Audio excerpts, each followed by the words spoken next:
In this video, I'm going to cover deep and profound questions that we as a civilization would be asking collectively if we knew for a fact that not only are we not alone, but we're being engaged by non-human intelligence. And it's my opinion that there are elements within our government, the United States, and other governments that have the forensic proof that we're not alone. But before I delve into these questions that I think we as a civilization would be asking if we were simply told the truth based upon science that has already been established, albeit covertly and highly insulated, I first want to get into a statement that Representative Tim Burchett made on December 1st, 2021. He was asked by a reporter, why does he think that there are elements within the Pentagon that are so antagonistic toward transparency on the UFO issue? And this is what he had to say about that. What is it they don't want the public to know? That's a good question. I've got a theory about that. I think it's about control. They think once that they lose control of the issue, that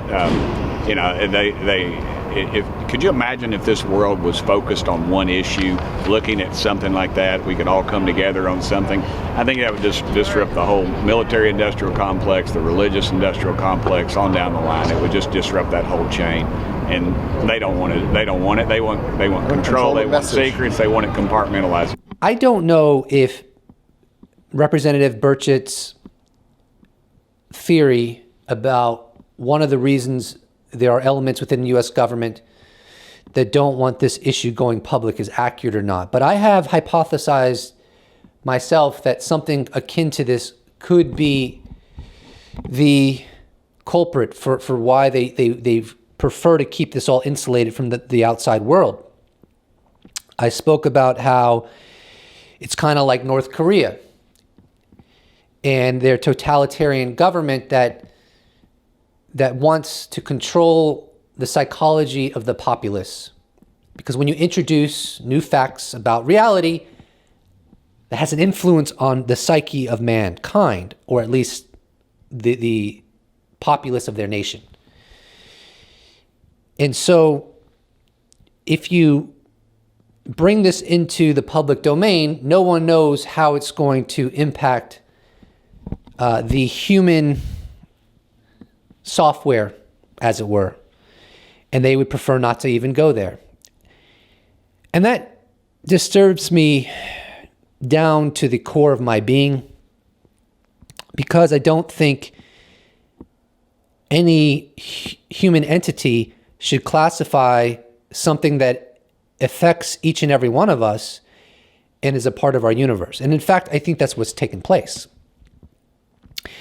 And I don't really care if some skeptics say such a thing is not possible. You can think whatever you want. I think the evidence points to this being a very plausible explanation to what's been going on for 70 plus years.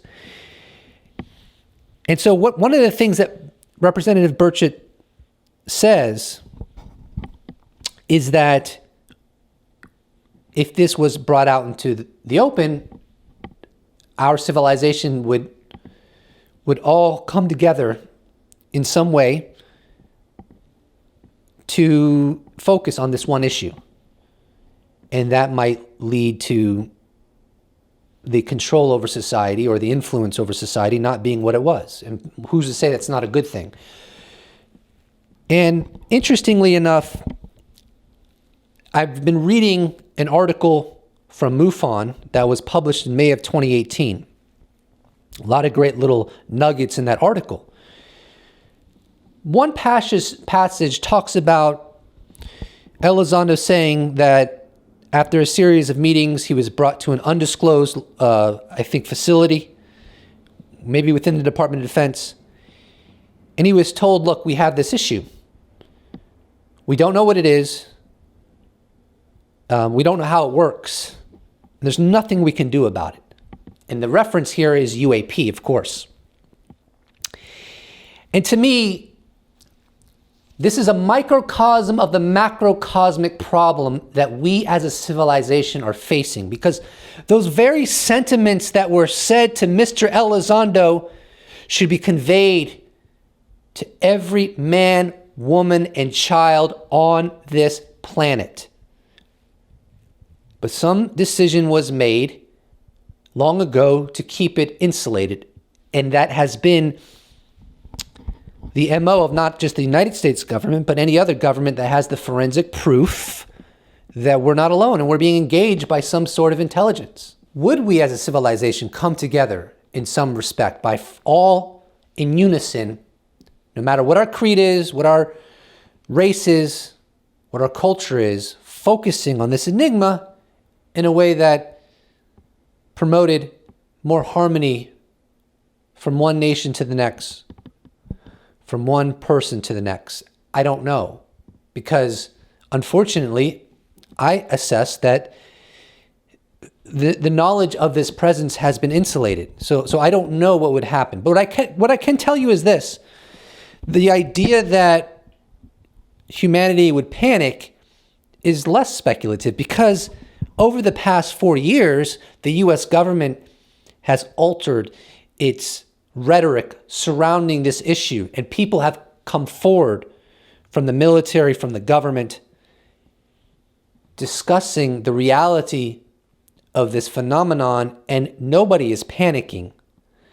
And so I think at this stage we can probably become more skeptical over the argument that greater transparency on this issue would elicit panic, because so far, where to some extent greater transparency has ensued, it has not been responded by with panic. Let's quickly circle back to what Elizondo reportedly was told after several meetings at an undisclosed DoD facility. He was told regarding the phenomenon, regarding UAP, we don't know what it is, we don't know how it works, and there's nothing we can do about it. Now, let's do a thought experiment that tomorrow morning the government says those exact words to the American people in the world, simultaneously providing concrete scientific evidence that this phenomenon indeed exists and that it does not originate from an adversary nor any technology within the United States military inventory. As a consequence of that happening, what questions would our civilization in unison, collectively, immediately begin asking? And we're going to cover that right now. And I'm just going to do it off the top of my head. I really haven't prepared for this video in that respect. The first question would be, what is it? Is it artificial intelligence from a distant civilization thousands of light years away? Or are there actually biological beings in these craft? Another question would be reports of people being taken against their will and being brought into the confines of craft of unknown origin. Now that we know that UAP actually exists, are any of those alleged occurrences actually true? That would be another question. Collectively, all 7+ billion of us would ask. We would ask, well, since this technology exists, is it possible that an Elon Musk or a Jeff Bezos can get some of the smartest minds on the planet to have a collective effort and therefore figure out exactly how these propulsion systems are operating so that we could upgrade the quality of life on this planet? Another question we would ask is, should we attempt to make contact in some way that we've never done before, because we were always told that this phenomenon doesn't exist and is not real through government propaganda?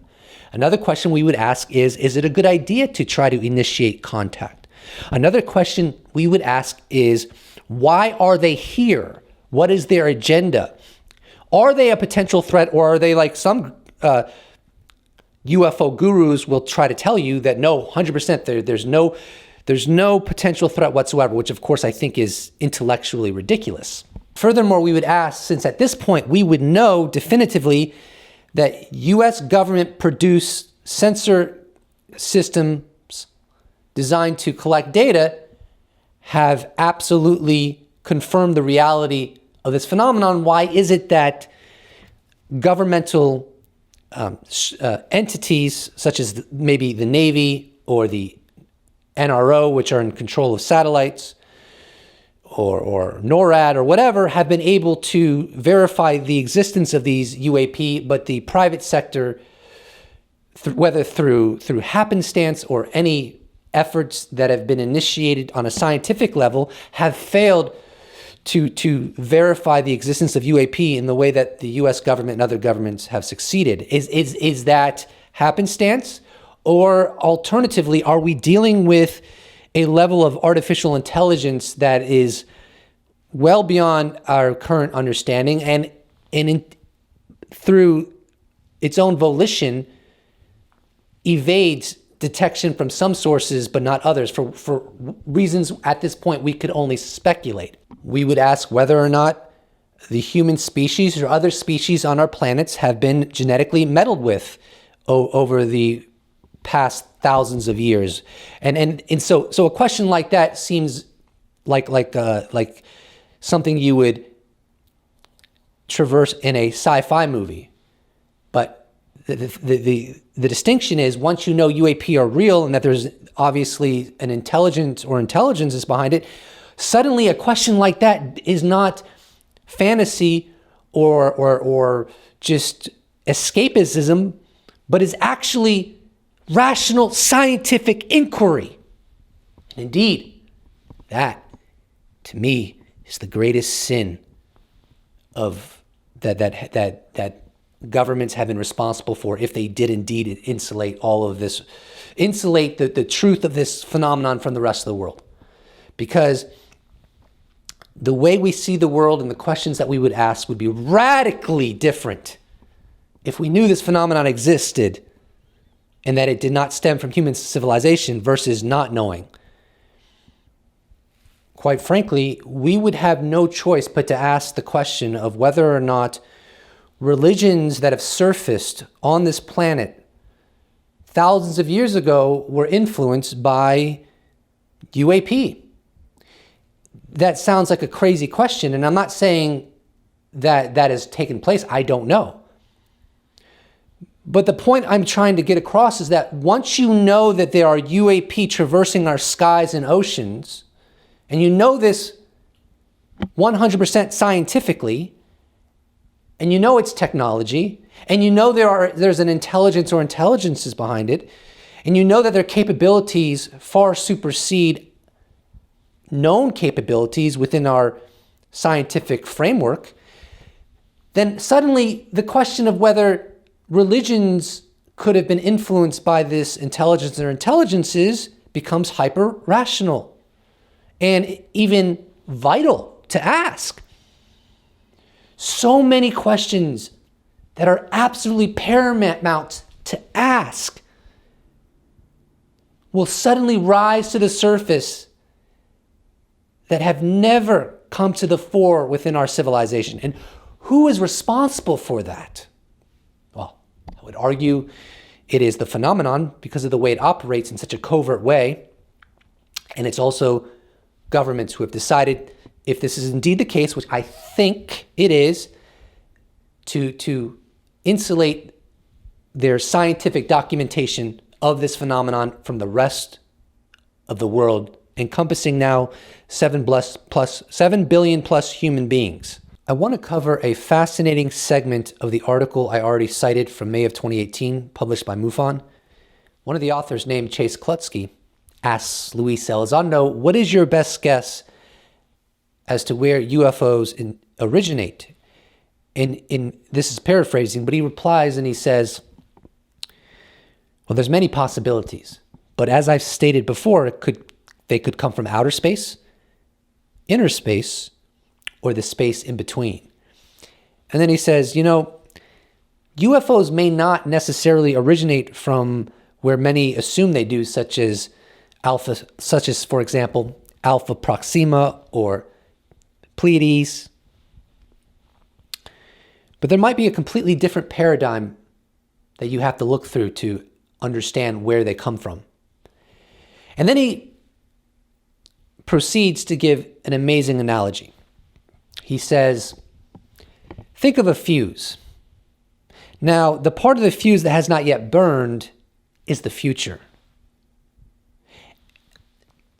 The part that has already burned and has become ashes is the past.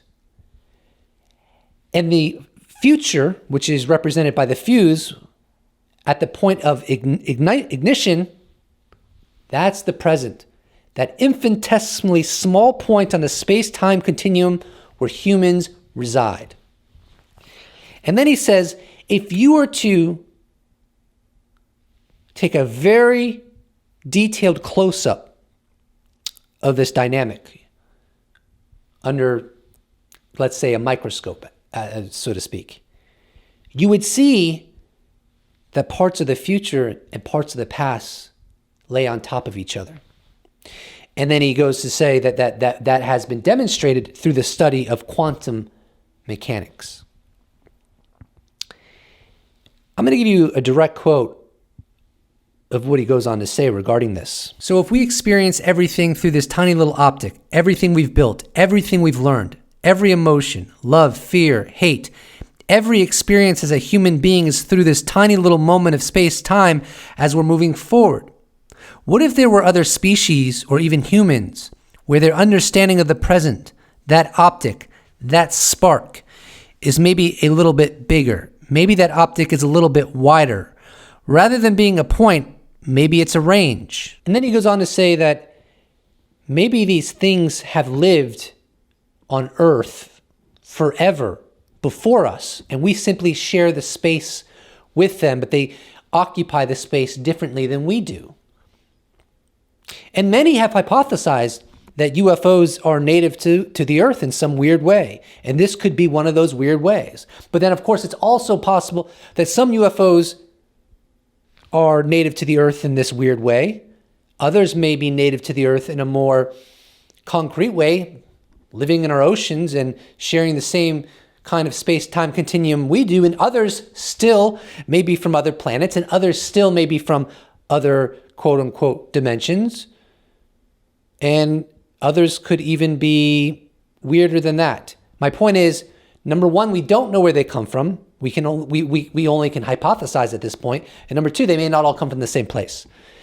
And I think what's being illustrated here is that it's possible that there are incredible vistas that we are completely ignorant of, that we would be exposed to if the world at large would collectively study this phenomenon.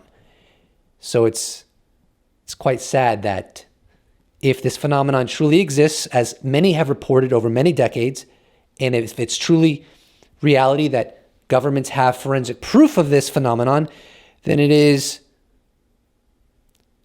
really disheartening that they've kept it to themselves at the expense of fostering ignorance amongst their own species. I'll finish off this video with 2 tweets. In my likely next video, I'll pose questions that we as a civilization don't ask but would if we knew we're not alone in being engaged by non-human intelligence. That we're not asking these questions, if we are indeed being engaged by alien intelligence, is deeply disturbing. To which Justin Scott Sneed responds, "This line of thinking is why people will be so mad if disclosure happens. Imagine the world we'd be living in if we started asking these questions 80 years ago." I'm going to leave the video there. Please do not forget to subscribe. And if you'd like to support this channel, you can check out my merch shop where I sell t-shirts. You become a patron. You could become a YouTube member. Or you could even just give me a one-time donation. All of those possibilities are in the description below with all the links. And of course, you could just slap a like on this bad boy, and I will appreciate it so much. Thank you so much for watching, and I look forward to seeing you in the next episode. Special thanks to all YouTube members, patrons, those who bought merch, those who have given me one-time donation. I couldn't do without you. Thank you so much.